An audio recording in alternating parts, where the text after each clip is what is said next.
All right, welcome back everybody. So today I thought I would introduce to you the latest member of the family. This here is a BE 3600 watt inverter generator. It's a locally made generator and I like to support local companies. So I went out and picked this up for less than the price of a Honda inverter generator that is 2000 watts. This here is 3600 watts peak and 3000 continuous, where as we know the 2000 watt generators are usually 2000 peak and in around 1800 watts continuous. So it's a pretty good deal in my books, and plus I get to support a local business. Now, if you know me from the channel, you're probably thinking I went out and got myself a range extender for the boat or perhaps a get out of jail card. But to be honest, that's a good assumption, but it's not really the reason why I picked this up.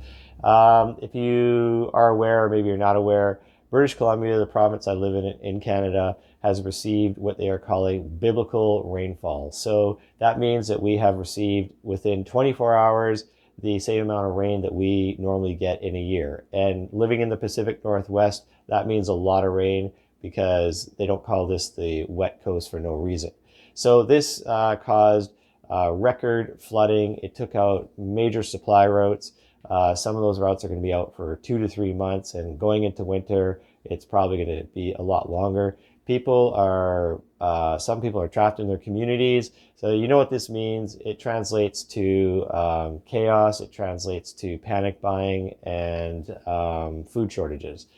To boot, we also have more rain on the way. So today we have some pretty good weather. Yesterday it wasn't too bad, but more rain is on the way. And I started thinking, you know what? Even though I've been able to get away without a generator up until this point in my life, because I've always had friends that have had generators, so I could borrow them, and power outages really haven't lasted too long in my neck of the woods. I think the longest I've ever experienced here was about 4 or 5 days, and it really wasn't too much trouble to survive that. But I'm starting to think now with the situation that things are going. Plus, we had a tornado warning, so it's very odd. We don't normally get this type of weather here. Tornado warnings, I think the last time I looked it up was 30 years ago.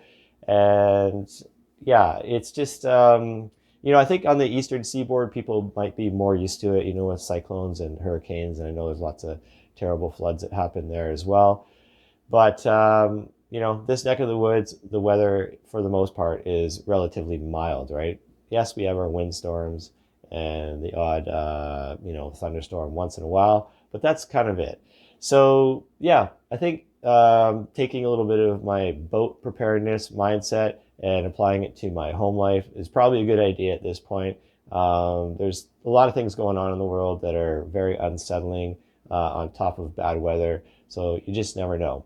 And that is the long story as to why I picked this unit up. So I'm pretty happy about it. Like I said, it's a local company. I want to support local companies. It's a good looking unit. I actually really like the color. It's not the bright orange or bright green you get at those big box stores, or bright red. So I like it's the gray man generator. It's got the orange and yellow construction sticker on it. So I like it. It's got a commercial feel to it, and it seems to be built really well. So pretty excited to get into it, get it up and running, and see what it can do. I don't know how far we'll get into it today, but there's kind of only one way to find out. Okay, so I've briefly gone through the manual, and I'll walk through some of the features on the front panel here, starting with the LED display at the top. When the generator is running, various indicators are going to light up. On the left here, we have a digital meter with a clock icon, an hour icon, a push button icon. That's going to allow you to run through voltage, hertz, and runtime. Underneath, we have some maintenance indicators. We have the engine oil indicator, an air filter indicator, and a spark plug indicator. So if any of those light up, you're going to want to tend to whichever item lights up. In the middle here, we have a sizable fuel meter. Pretty straightforward what that does. And right beside it, we have a load indicator from 25% to 110%. And right beside that, there are 4 icons that are grayed out at the moment, but we have a power icon, and that's going to light up when the generator is running. We have a plug icon, and that will light up when you have a load plugged into one of the outlets here. There's also the oil light, and of course we know what that means. If that turns red, it's not a good thing. And we also have a wrench icon that will indicate when the inverter is in use. Below the LED display, we have the center control panel for more tactile operations. Top left, we have the AC reset button. Beside that, there is the ESC throttle toggle switch. ESC stands for Engine Smart Control. It's an efficiency setting. Below that, we have the large dial. This is the 3-in-1 starter switch. So if the generator is cold, you simply turn the dial to the choke position and squeeze the red button. It's a momentary switch, and that will fire up the generator. If the generator has been running for some time and it's warm, you simply need to turn the dial to the start position and give the red button a squeeze. Over here we have your DC breaker, your DC outlet. It does come with some cables, so that's a nice touch. Below that we have USB ports, 5 volts 1 amp and 5 volts 2.1 amps. Over here we have the 120 volt outlets, 25 amps on the left and 20 amps on the right. These are NEMA 520R outlets, and it's a neutral floating setup. Pretty typical for inverter generators. Over here we have your AC breaker for 27 amps and 20 amps, and I think this is a nice touch of putting in the option to have parallel operation. Now, not all generators or inverter generators come with this. Some do, but a lot of them don't, so I'm just happy that this came with that option. And here we have the ground terminal post if you need to tie a wire to it and wrap it around a copper cable, drive that into the ground, and you will be good to go. So there you have it. So before I go any further, I just want to do a quick ground test on the outlets.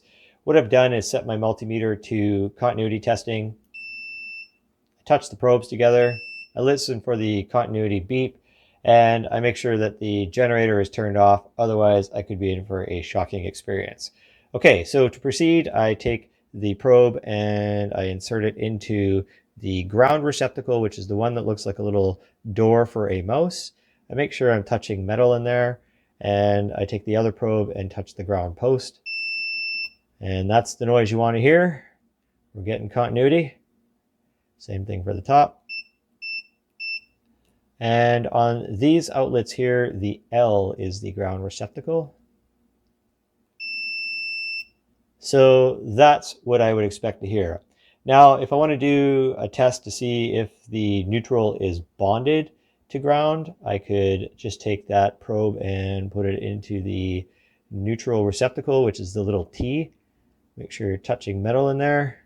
And then you take the other probe and insert it into the ground receptacle.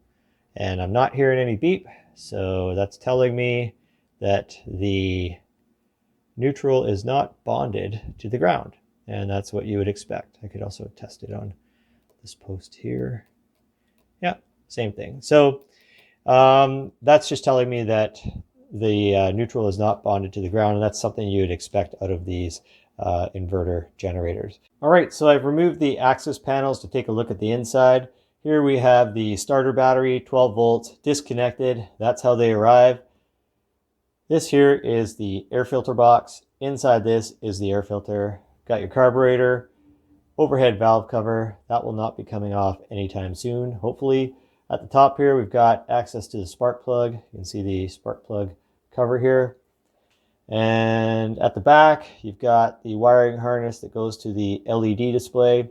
And this unit here is for the dial starter switch that I showed you at the front of the generator. So you can see that there's a connection to the throttle cable and some hoses. So pretty straightforward, single cylinder thumpers, as we call them in the motorcycle world, or lawnmowers, whatever you want to call it. We've got at the back here heat venting, so these engines are going to produce a significant amount of heat, especially when they're enclosed like this.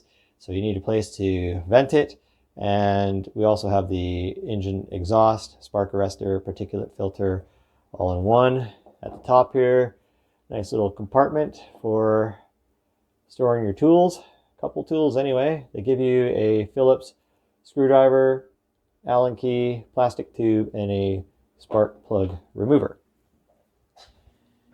And we've already seen the front. At the side, you're going to see my reflection, but more importantly, the full start and the oil level check, where you also add oil to the unit. So there you go. We're pretty much ready to fire this up. I've got good oil levels, the battery's hooked up. I do need to get some fuel in it. Believe it or not, there was a run on fuel last night, so I don't even know if the gas stations are open. That said, I do have a couple jerry cans, so I'll put enough in here to get it up and running. Before I do that though, I wanted to talk a little bit about the handles.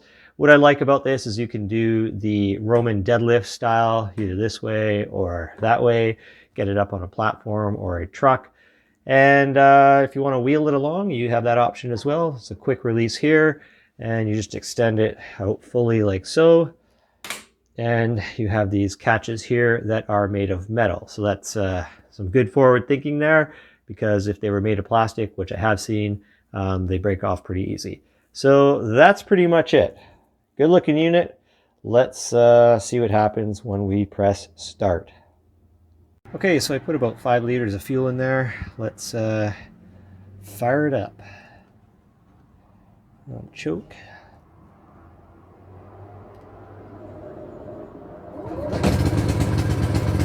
Oh, look at that. Right away.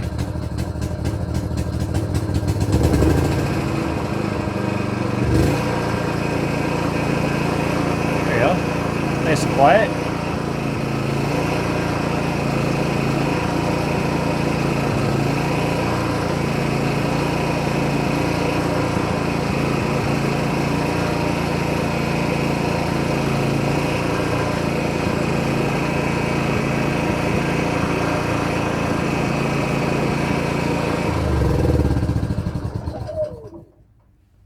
So I couldn't really think of anything to test. Most people do heaters, skill saws, things like that. I am going to do a kettle.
Well, there you have it, folks. That is the BE 3600 watt inverter generator. Didn't really run it for very long, but I did manage to get myself a cup of tea out of it.